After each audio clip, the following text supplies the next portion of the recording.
Hello mga kayamers! Welcome back po sa Pagkaing Pinasarap. So, may bagong tono. So, ayan. Magluluto po tayo ngayon ng simple lang at saktong-sakto sa panahon ng lockdown. So, matipid at madali lang iluto. So, adobong puti po at I think napapanahon po ito para iluto natin. So, i-prepare ko, then magluto po kagad tayo. Balik po ako. Yung mga sangkap na gagamitin natin para sa ating adobong puti. Meron tayong 1 1/2 cup ng water, half cup ng vinegar, 1 bulb ng garlic. So, may 2 sets ako. Isa yung finely chopped para panggisa. And then yung kinat ko lang yung top para panglagay natin mamaya. 1 tablespoon ng fish sauce o patis. 4 small pieces ng bay leaves o laurel leaves. 1 tablespoon ng whole black pepper. 1 tablespoon ng brown sugar. And 1/2 kg ng pork leg yung aking ginamit. So, pork belly will do. Any part of the pork will do.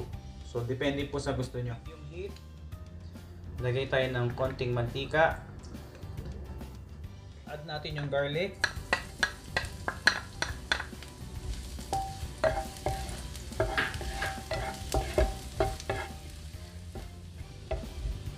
So, ayan, medyo nagpa-brown na yung garlic. Lagay natin yung ating pork.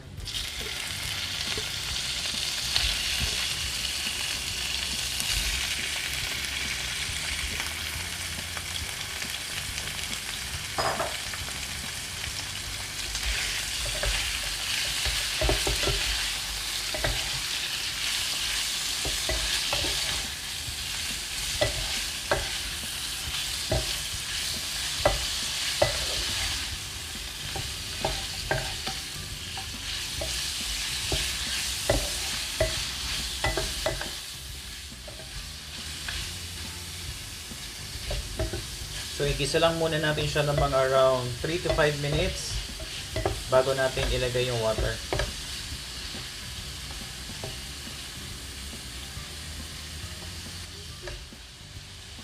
So, after 3 to 5 minutes, ayan, lagay natin yung ating water. So, medyo madami yung water kasi palalambutin natin yung ating pork.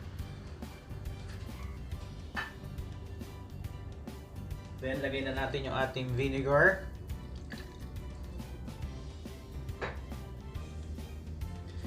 Lagay natin yung ating garlic. Yung fish sauce. Yung bay leaves. Yung ating black pepper. Then yung sugar later na. Then mag-a-add na lang tayo ng salt later. Pakuluin lang natin siya until lumambot yung meat. Okay? Okay, so check natin yung ating pork. So medyo matigas pa rin na konti yan. So medyo nabawasan na yung ating tubig. So ang gagawin natin, lagay na natin yung ating sugar. So para manood na rin siya dun sa ating pork.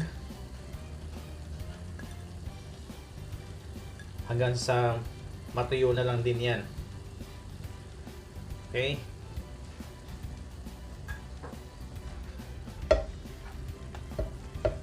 So sige lang, pakuluin lang din natin siya hanggang sa matuyo. Then balikan natin later. Okay. Medyo paunti na ng paunti yung ating tubig. Tikman natin siya. So kung gusto niyo na medyo may kagat pa ng alat, dagdagan natin ng konting asin.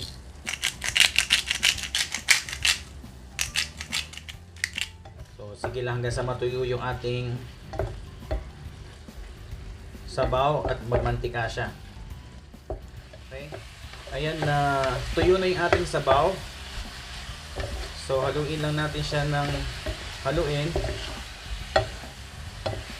So parang naluluto siya sa sarili niyang mantika. Ayan.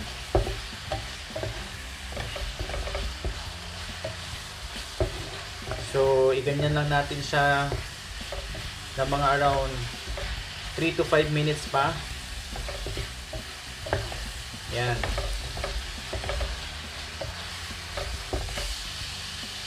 So, yan. Napiprito na siya sa kanyang mantika.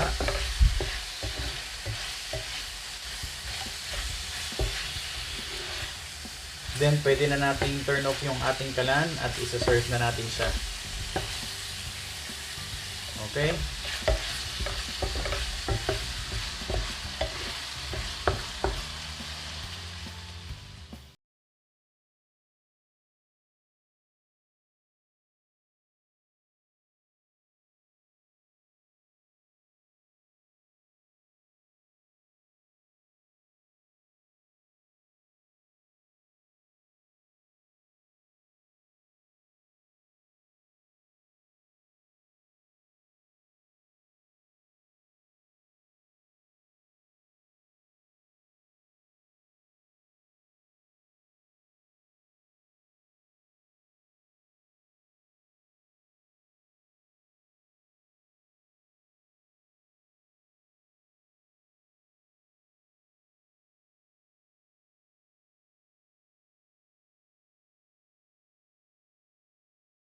Okay, so tapos na tayo sa ating adobong puti.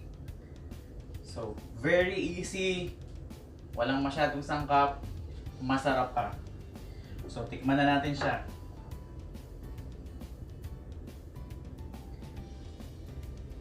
So, I hope meron kayong natutunan sa ating recipe today. So, tamang-tama po ito sa panahon ngayon na kailangan nating i-budget yung ating iluluto.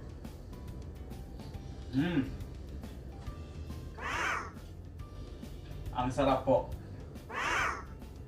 Tamang-tama yung pagkalambot ng karne. By the way, ginamit ko kasi pork leg dahil yun na lang po yung may stocks ako. So kung ano yung meron kayong stocks dyan, pwede nyo rin po itong gawin sa manok kung meron kayong chicken. So same lang naman po yung process. So sundin nyo lang po yung ingredients, yung sukat. Then mailuluto nyo rin po ito.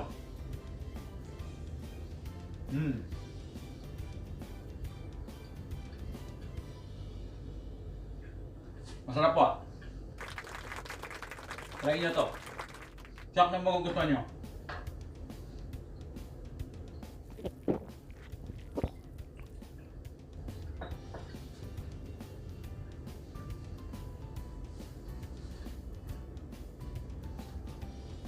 So sa mga OFW ko at sa mga kababayan natin dyan sa Pinas na nasa bahay lang, so suka lang naman po at asin at konting patis ang ating ingredients. So maluluto nyo po ito. So sa mga bagong daan sa ating channel, i-click nyo lang po yung subscribe button sa ilalim ng ating video at yung maliit na notification bell para mananotify po kayo pag may mga bago po tayong upload. So lagi po kayo mag-iingat dyan. Hanggang sa muli, salamat sa inyong pagsubaybay. Laging tatandaan, be happy, be positive, enjoy life. Paalam po. Mag-ingat palagi.